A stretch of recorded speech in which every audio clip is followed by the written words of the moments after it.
Welcome to the NWAETC Project ECHO. I'm Kent Underwood. I'd like to turn it over to our medical director, Dr. Brian Wood, to introduce our guest. Well, I'd like to thank Dr. Harrington for doing this talk. This is a topic that's come up a couple of times and was requested. I think most people know Dr. Harrington. He's professor of medicine here and director of the Madison Clinic, and I'll turn it over to him. Thank you, Brian. I kind of focused the talk really on the management of antiviral therapy for patients that are going in and out of the hospital, rather than doing individual cases about particular illnesses that might bring people into the hospital. I thought those could be covered in other talks. So it's really an ARV management lecture more than anything else. So I'll review what are the hospitalization rates and reasons for hospitalization over the last several decades, talk about managing antiretroviral therapy and drug interactions, and I'll try to illustrate those points by going through a few clinical scenarios that are plucked from the vault of the Madison Clinic. So first, hospital admission rates and diagnoses. This is data from a paper that was published a few years ago looking at intensive care admissions and summarizing maybe about a dozen papers or so that had been published on this issue. And it divided the groups into, or the papers into several groups. First, the punchline is the overall survival for patients hospitalized. These are ICU hospitalizations, has increased from about 30% in the early 80s up to 70% these days, so much better outcomes. In the early era, 1981 to 85, mortality was quite high, almost up to 80% in some studies, and the admitting diagnoses for those admissions were what you would expect: PCP, CMV, cryptococcal meningitis, toxoplasmosis, kind of classic opportunistic infections. Then in the late 80s and mid-90s, mortality was much better, and I think that just reflected our ability to manage these opportunistic infections more efficiently, and also learned that steroids led to enhanced survival rates for patients with PCP. So mortality dropped down to the 40% range. And then most recently, mortality, at least in some papers, is better, down to only 29% in many studies. And the reasons for admission have changed pretty dramatically. There's still a lot of respiratory failure, but a lot of that's not due to PCP.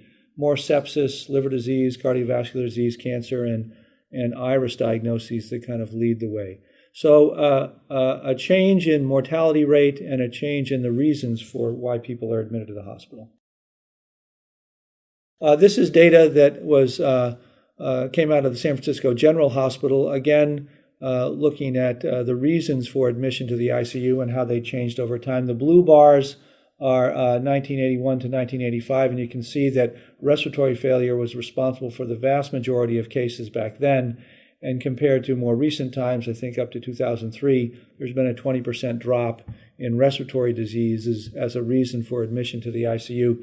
And similarly, sepsis, which has bumped up in later years. Other conditions, neurologic conditions, cardiac disease, and so forth, are happening at about the same levels that they happened many decades ago.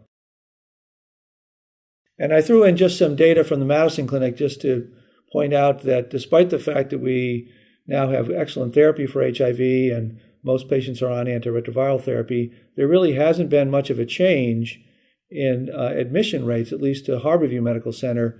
This goes back to 1997. We have between 500 and 600 patients that are admitted to the hospital every year. The blue bar is all patients. The red dotted lines are Madison patients, and the one at the bottom is non-Madison patients. But in total, between 500 and 600 patients every year, and that's been steady throughout the HART era. Okay, so what about managing antiretroviral therapy for all these patients that are coming into the hospital? I thought I'd start with a case. This is a 44-year-old HIV-positive man who's not engaged in care, was found down in his apartment by his brother, who'd been unable to reach him for several weeks.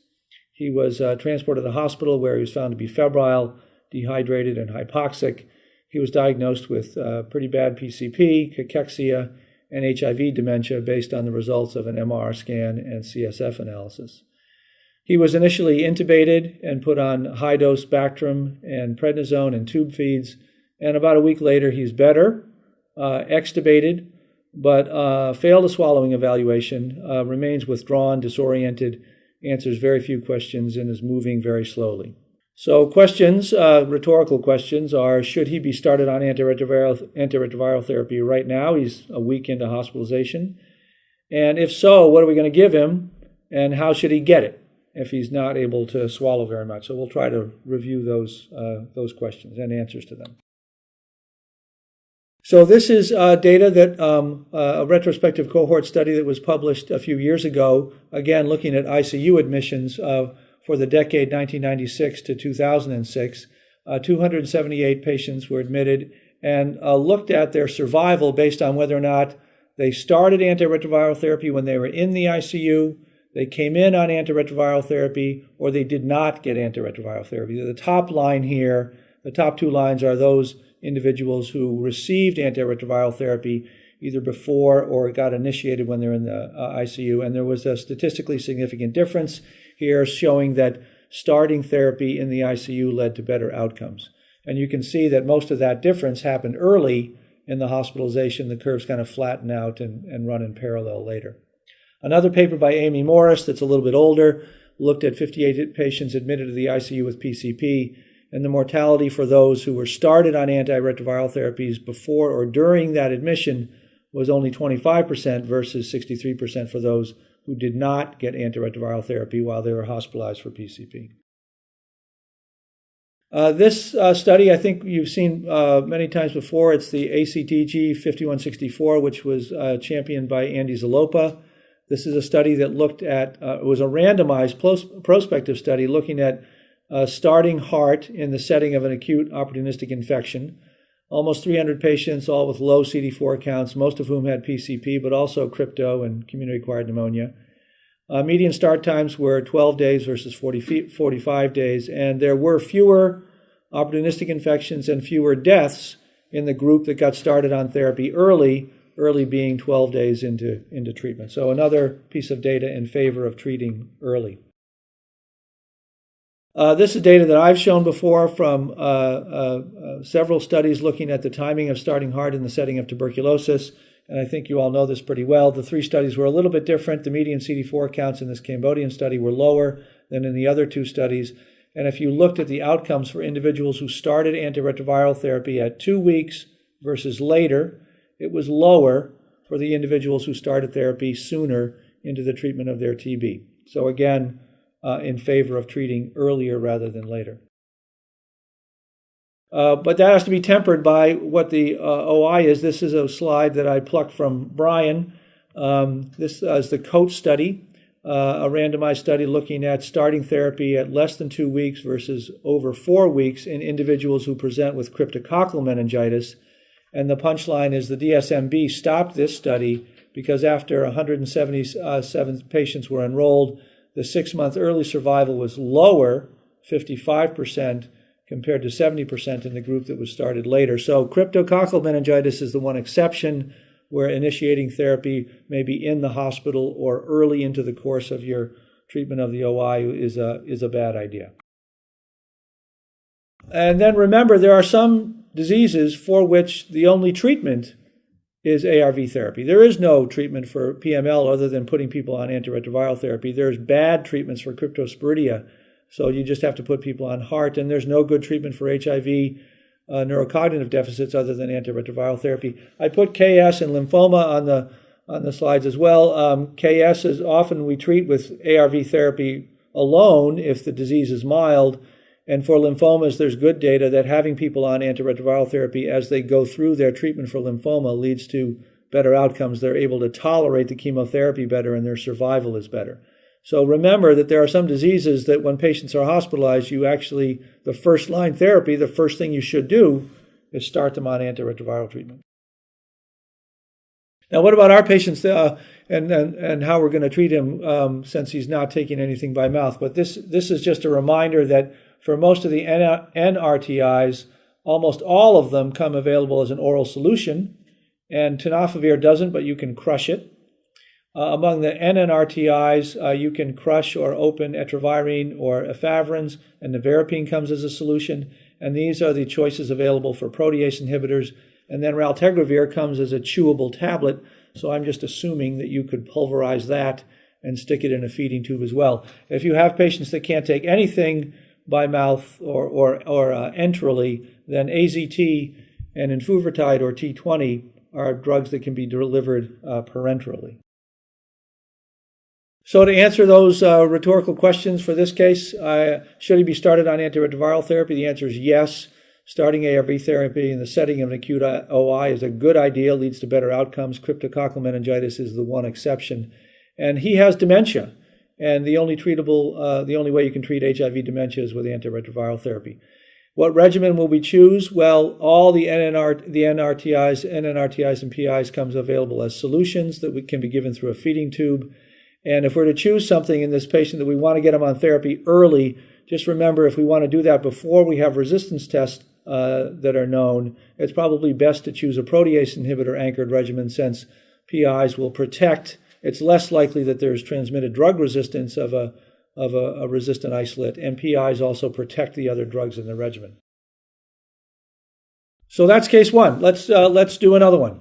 This is a 38-year-old gentleman with advanced HIV, a T-cell count of 33 with a very high viral load, and PML, who recently started a tripla and now presents with fever, a severe drug eruption, acute renal failure, hypophosphatemia, and worsening neurological outcomes. So pretty sick fellow who was diagnosed with an efavirenz drug rash, a Fanconi syndrome due to tenofovir, and a PML iris that's making his neurological symptoms worse.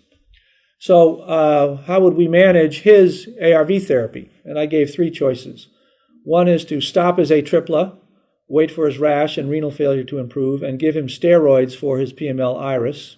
2, stop atripla, give him a 2-week tail of FTC and abacavir, wait for his renal failure to get better, and give him steroids for PML iris. Or 3, stop his atripla, start AZT, boosted darunavir, and FTC, monitor his renal function as he comes off of tenofovir, and give him steroids for PML iris. So this is just to remember that the half-life of the NNRTIs is quite long. Efavirenz is the longest, up to 55 hours, but all of them, save etravirine, which in some people has a shorter half-life, but they all have potentially very long half-lives. So if you're stopping a regimen that has an NNRTI, remember that it will leach out of the patient very slowly, and while the other drugs in the regimen, typically an NRTI combination, will be eliminated quickly, and you need to provide a tail of NRTI therapy to compensate so the patient isn't on an NNRTI mono treatment for a while. If you're continuing ARVs and just stopping the NNRTI, then you should substitute it with either a PI or an integrase inhibitor. So what about dose adjustments? So this patient came in with renal failure, and this is just a reminder that the NRTIs, some of them have to be adjusted for low creatinine, so FTC, 3TC, and tenofovir, and AZT at very low creatinine clearance. Abacavir is metabolized completely through the hepatic system, so if you have severe hepatic failure, then be cautious using abacavir. The NNRTIs and protease inhibitors are metabolized hepatically, and there are some cautions with some of those drugs that are listed on the table. Remember that Stribild is not recommended for individuals with a creatinine clearance less than 70, and Stribild and dolutegravir are not recommended in patients with severe hepatic dysfunction. No cautions with the entry inhibitors. And I just threw this slide in here to remind us all that there are some ARV reasons that people get admitted to the hospital. Severe systemic hypersensitivity due to abacavir, Stevens-Johnson syndrome with nevirapine, hepatotoxicity with all the ARVs, but especially with nevirapine, topranavir, and darunavir. We don't see very much pancreatitis or lactic acidosis anymore since we don't use the D drugs. And then remember that nephrotoxicity with indinavir and tenofovir, and as this case showed, patients coming in with severe hypophosphatemia, that is due to tenofovir.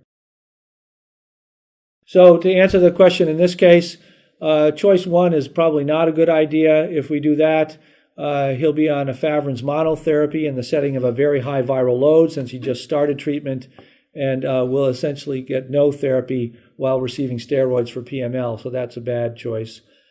Number 2, similarly, is not a good choice. Giving abacavir without HLA-B5701 testing is ill-advised, and again, he wouldn't be on therapy for PML other than steroids, which is a bad idea. Choice number 3 is a good one. AZT and FTC might need to be dose adjusted because of his renal failure. Darunavir is safe because it's hepatically metabolized, and that way he'll be on a regimen that will treat his PML and his HIV while you're giving him steroids for his IRIS syndrome. So last few slides would be on managing drug interactions and a third case. This is a 24-year-old man who was recently diagnosed with HIV and started on Truvada plus boosted atazanavir. It's Saturday night, and he was partying with some new partners, decided to take some GHB as he'd done in the past. This time, however, he suffered a seizure, became unresponsive. When the medics were called and arrived, he was intubated, brought to the ED, and admitted to the ICU. Why did this happen to this patient this time? He'd taken GHB in the past without a problem. What drugs will we use to treat his seizure in the ICU? And what drugs would we avoid while he's hospitalized? This is just to remind us all that certain of the benzodiazepines are especially metabolized and have through the P450 system and have contraindications with many of ARV medications. So midazolam, contraindicated with PIs, cobicistat, and NNRTIs. Triazolam as well. Dilantin should be avoided with PIs, NNRTIs, and cobicistat because it cranks the dilantin level and lowers the level of ARVs. And similarly, the same is true for carbamazepam. Amiodarone, which is sometimes pulled off the shelf in ICU patients, has a drug interaction with PIs and cobicistat and should be avoided with rilpivirine. It prolongs the QTC with that drug interaction. PPIs and H2 blockers, you all know about, avoiding those in individuals on atazanavir and rilpivirine. And then in this particular case, I think the patient had a problem because he was on ritonavir that he took with GHB, and there's a drug interaction there. The PIs and NNRTIs can precipitate cocaine and methamphetamine overdose, and there are well-documented reports of GHB overdose in individuals who are on ritonavir-based regimens and use that drug. You all know lovastatin and simvastatin are a bad idea with protease inhibitors, and then methadone has drug interactions with both NNRTIs and protease inhibitors that paradoxically both can decrease methadone levels. And then rifampin as well, a drug that's sometimes used while in hospitalized patients, should be avoided in all individuals who are on protease inhibitors. It's okay with efavirenz, and if you're using it with raltegravir, you need to make a dose adjustment. In this patient, what happened to him? Well, he overdosed on GHB because he started ritonavir as one of his drugs for treating his HIV.